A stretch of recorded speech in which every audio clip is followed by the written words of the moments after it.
Good morning students. MA final philosophy की class में जिसमें हमारा पेपर है अप्रोचेस टू वेस्टर्न फ़िलासफ़ी हम पढ़ रहे हैं। इस पेपर का जो सिलेबस है वो मैंने आपके व्हाट्सएप ग्रुप पे शेयर कर दिया है। इसमें हम कंटेम्प्रेरी वेस्टर्न फ़िलासफ़ी को पढ़ेंगे। प्रीवियस क्लास में आपने वेस्टर्न फ़िलासफ़ी पढ़ी थी जो प्लेटो से लेकर हेगेल कांट तक आप लोगों ने पढ़ा था। अब हम उसके आगे से शुरू करेंगे जिसमें हम ब्रैडले से लेकर मतलब हम भाववाद भी पढ़ेंगे। इसमें मूर को, रसल को, विटगेंस्टीन को, भाषा विश्लेषण वाले दर्शन भी हम लोग इसमें देखेंगे। तार्किक भाववाद भी हम इसमें देखेंगे। अस्तित्ववाद भी हम इसमें देखेंगे। प्रयोजनवाद का सिद्धांत भी हम इसमें देखेंगे। और पिछली क्लास में हम हमारा प्रयोजनवाद का सिद्धांत ही पढ़ रहे थे। तो मैं doctor Pinki Yogi, assistant professor philosophy, SPC government college Ajmer में हम हमारी MA की क्लास में, फाइनल की क्लास में प्रयोजनवाद पढ़ रहे थे, जिसमें मैंने बताया था कि प्रयोजनवाद को उपयोगितावाद भी कहते हैं, व्यवहारवाद भी कहा जाता है। ये एक ऐसा हम ये कह सकते हैं दर्शन है जो ये कहता है कि उसी विचार को हम सार्थक मानेंगे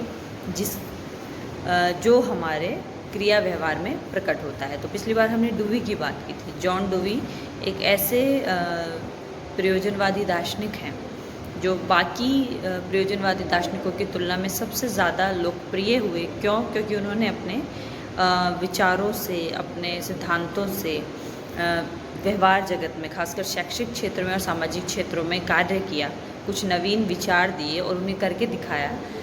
बल्कि करके देखो ये सिद्धांत हम देखते हैं कि उनके शैक्षिक क्षेत्र में बहुत पॉपुलर हुआ है। इवन आज भी यूरोप और अमेरिका में यही खासकर छोटे बच्चों के लिए यही एजुकेशन का जो तरीका है वो सबसे इम्पॉर्टेंट माना जाता है। लर्निंग का सबसे बेस्ट मेथड माना जाता है जिसमें करके देखो की बात कही जाती है।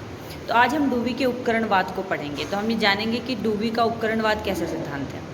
देखिए, विकास की प्रक्रिया में क्षण ऐसा होता है कि जब कोई एक परिस्थिति हमारे सामने ऐसी होती है कि एक नई समस्या को हमारे सामने वो प्रस्तुत करती है, उस नई समस्या का समाधान सबसे पहले एज़ यूजुअल मानव पुराने तरीक़ों से करने की कोशिश करता है कि जो प्रचलित तरीके हैं क्या उनसे मैं उस समस्या को हल कर सकता हूँ।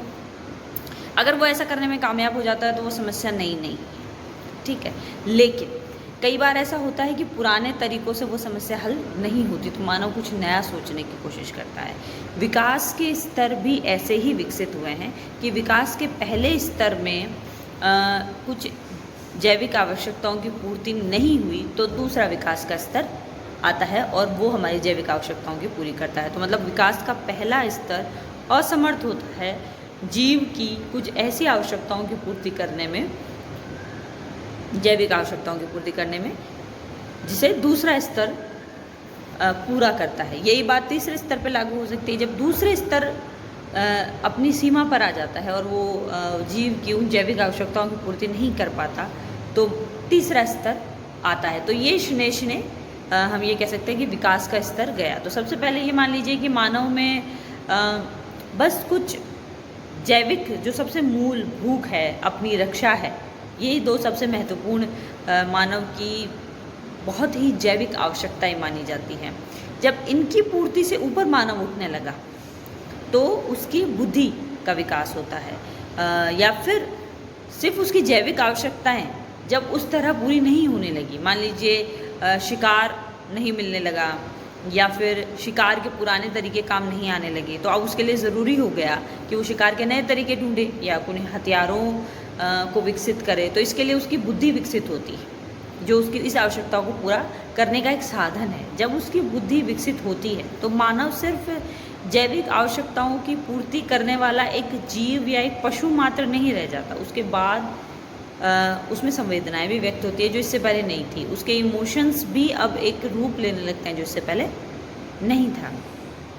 अब ये संवेदनाएं, ये इमोशंस, ये विचार, ये बुद्धि, ये सब क्रिया व्यवहार के माध्यम से अभिव्यक्त होता है।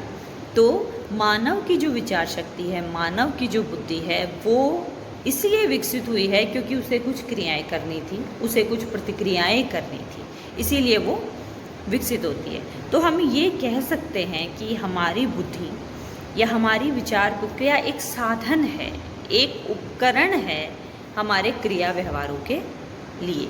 हम क्रिया व्यवहार करने के लिए ज्ञान को इस्तेमाल करते हैं, तो ज्ञान हमारे लिए एक साधन हो गया, एक उपकरण हो गया। और यही डीवी के उपकरणवाद का एक, हम ये कह सकते हैं कि मूल बात है। फिर भी हमें कुछ और इसमें स्पष्ट चीज़ें अगर देखने की कोशिश करें तो डीवी का उपकरणवाद विषयापेक्षावादी सिद्धांत पर आधारित है। इसका मतलब होता है कि कभी भी हमारा ज्ञान किसी विषय से निरपेक्ष नहीं होता, किसी प्रयोजन से निरपेक्ष नहीं होता। मतलब ज्ञान होगा तो किसी विषय का होगा और ज्ञान प्राप्ति का कोई प्रयोजन होगा। इन दोनों से हटकर ज्ञान का अपने आप में कोई इम्पोर्टेंस नहीं है। तो जब भी हम कोई कार्य करते हैं या जब भी हम कोई क्रिया करते हैं तो इसके लिए हमारे पास कोई लक्ष्य होता है कि हम ऐसा क्यों कर रहे हैं, मतलब हमारे पास एक क्यों होता है, उसके जवाब के लिए हम वो कार्य करते हैं और उसके लिए हम किसी चीज़ की सहायता लेते हैं। ठीक है। और ये जब हम बहुत सारी क्रियाएं करते हैं, मान लीजिए कोई एक समस्या हमारे सामने है, जैसे अभी जो सबसे बड़ी समस्या जिसे हम सब लगभग दुनिया जूझ रही है वो है कोविड। कोविड वायरस का फैलना हमारे लिए एक नई महामारी का आने जैसा था। ये नई थी, पुराने तरीके इस पर काम नहीं दे रहे थे। लोगों ने सबसे पहले किसी भी बीमारी के आते या कोविड के आते ही लोगों ने सबसे पहले ये सोचा कि हम पुराने तरीके से काम करके देखते हैं, और लोगों ने वैसा करने की कोशिश की, पुरानी दवाइयाँ इस्तेमाल करने की कोशिश करी, लेकिन वो नाकाफ़ी थी। तो मतलब अब हमें अपनी विचार शक्ति का इस्तेमाल करना है इस समस्या से उभरने के लिए। उसके बाद लोगों ने, और फिर लोगों में ये विश्वास कहाँ से आया कि हम इस समस्या या हम इस बीमारी का सामना कर सकते हैं, क्योंकि मानव इतिहास में इससे पहले भी मानव ने कई महामारियों का सामना किया है, उसकी दवा खोज निकाली है या उसकी वैक्सीन खोज निकाली है। तो मानव में ये विश्वास वहाँ से आ रहा है। ठीक है, क्योंकि अगर ये एकदम नई ऐसी चीज़ होती जिससे मानव पहले कभी भी उसके अनुभव में नहीं आई तो जाहिर सी बात थी कि वो इसका सामना नहीं कर पाता। लेकिन मानव ने पोलियो का, जो चेचक बीमारी है, जो प्लेग बीमारी है, और भी कई तरीके की बीमारियों से जूझने, पोलियो है, इन सब से मानव बाहर आया। उसने इनके वैक्सीन्स ढूंढे, इनकी दवाएं ढूंढी, एंटीबायोटिक्स ढूंढे। तो इसी से उसको वो विश्वास हासिल होता है कि मैं इससे जूझने के लिए भी कार्य कर सकता हूँ। तो इस दौरान उसको ज्ञान होता है।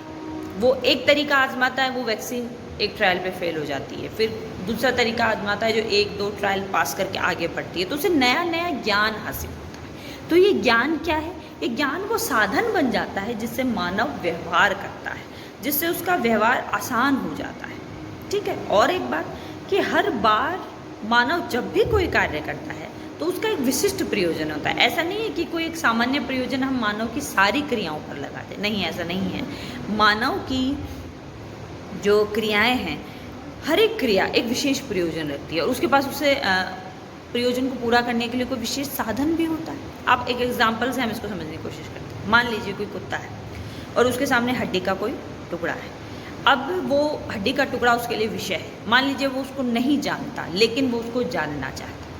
तो सबसे पहले तो उसने उसे देखा, देखने के बाद वो रिएक्ट करता है। अब वो उसे जानना चाहता है, तो जानने के लिए वो क्या करेगा?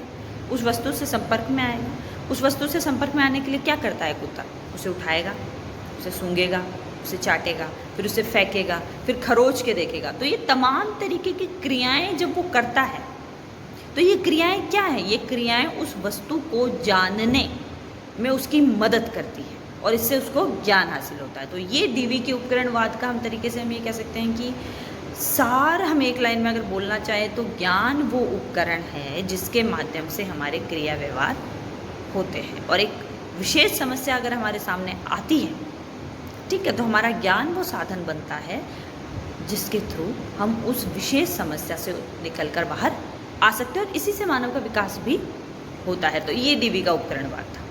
कल की क्लास में हम डीवी का प्रकृतिवाद पढ़ेंगे कि डीवी ने इससे आगे और प्रयोजनवाद के बारे में क्या कहा। तो हमें ये समझ में आता है कि डीवी का जो प्रयोजनवाद है वो बहुत ज़्यादा क्रिया व्यवहार पर बेस्ड है बनिस्बत विलियम जेम्स और चार्ल्स सैंडर्स पर्स के। तो आज की क्लास में हमने डीवी के उपकरणवाद को पढ़ा, कल हम इसके प्रकृतिवाद को पढ़ें। थैंक्स।